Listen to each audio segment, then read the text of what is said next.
Hello friends, welcome back to our channel. So ఇక్కడ cauliflower అలాగే capsicum రెండు కలిపి కర్రీ అయితే చేయబోతున్నాను. సో వీడియో ఎక్కడ స్కిప్ చేయకుండా లాస్ట్ వరకు అయితే చూడండి. సో ఇక్కడ ముందుగా వాటర్ అయితే పెట్టేసుకున్నాను.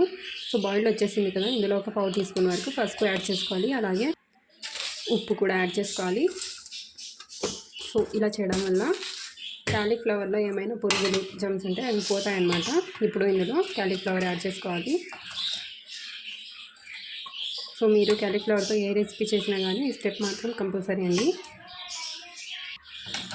సో బాగా మిక్స్ చేసుకొని ఒక 2 మినిట్స్ వరకు ఇందులోనే పెట్టేయాలి ఇలా.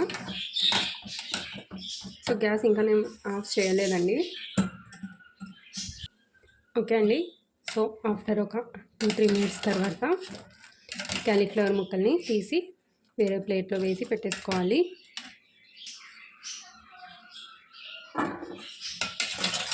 ఇలా అన్ని తీసి వీటిని పక్కన పెట్టేసుకుందాం. ఓకే అండి. సో ఇక్కడ కడాయి అయితే పెట్టేసుకున్నాను. ఇప్పుడు ఇందులో ఆయిల్, సో ఒక 2 టేబుల్ స్పూన్స్ వరకు ఆయిల్ యాడ్ చేసుకోవాలి. ఆయిల్ కొద్దిగా హీట్ అయిన తర్వాత ఇందులో సన్నగా కట్ చేసి పెట్టుకున్న ఆనియన్స్, ఒక మీడియం సైజ్ ఆనియన్ అయితే తీసి ఇలా సన్నగా కట్ చేసుకున్నాను. సో ఆనియన్స్ కొద్దిగా కలర్ చేంజ్ అయ్యేంత వరకు బాగా ఫ్రై చేసుకోవాలి. ఓకే అండి. సో ఆనియన్స్ ఇలా ఫ్రై అయిన తర్వాత ఇందులో 1 టీ స్పూన్ వరకు అల్లం వెల్లుల్లి పేస్ట్ యాడ్ చేసుకొని పచ్చివాసన పోయేంత వరకు బాగా ఫ్రై చేసుకోవాలి. ఇప్పుడు ఇందులో సన్నగా కట్ చేసి పెట్టుకున్న టమాటా పళ్ళను యాడ్ చేసుకోవాలి.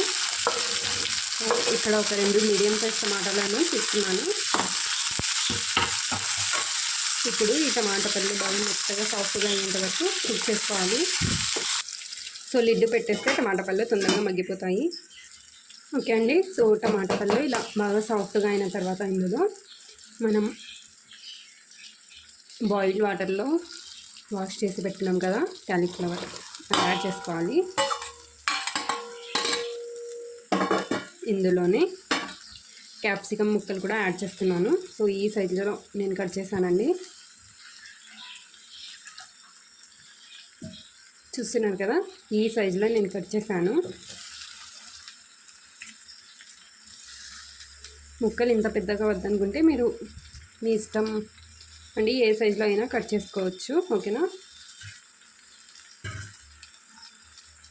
ఇప్పుడు ఒకసారి బాగా మిక్స్ చేసుకుందాం.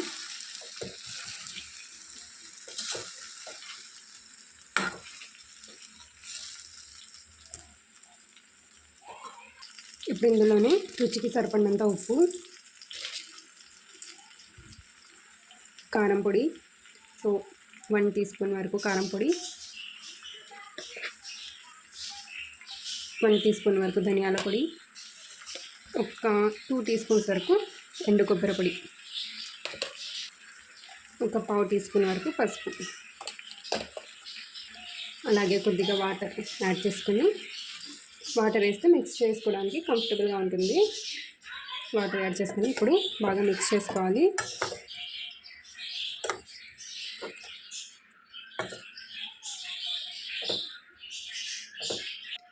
ఓకే అండి. సో ఇలా మిక్స్ చేసుకున్న తర్వాత లిడ్ పెట్టేసుకోవాలి మీడియం ఫ్లేమ్లో. సో మధ్య మధ్యలో లిడ్ తీసి మిక్స్ చేస్తూ ఉండాలి. ఇప్పుడు క్యాప్సికమ్ అలాగే క్యాలీఫ్లవర్ సాఫ్ట్గా కుక్ అయిపోయేంత వరకు కుక్ చేసుకోవాలి. క్యాప్సికమ్ ముక్కలు అలాగే క్యాలీఫ్లవర్ ముక్కలు బాగా సాఫ్ట్గా అయ్యేంత వరకు కుక్ చేసుకోవాలి. ఉప్పు చెక్ చేసుకోండి, తక్కువ అనిపిస్తే యాడ్ చేసుకోండి.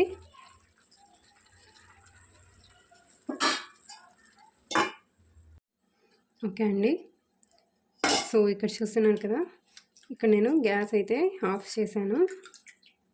ఇప్పుడు ఇందులో లాస్ట్గా కొత్తిమీర వేసుకొని ఒకసారి మిక్స్ చేసుకుంటే మన క్యాప్సికమ్ క్యాలీఫ్లవర్ కర్రీ అయితే రెడీ అయిపోతుంది. సో ఒకసారి డెఫినెట్గా ట్రై చేసి నాకు కింద కామెంట్ చేయండి. ఓకేనా.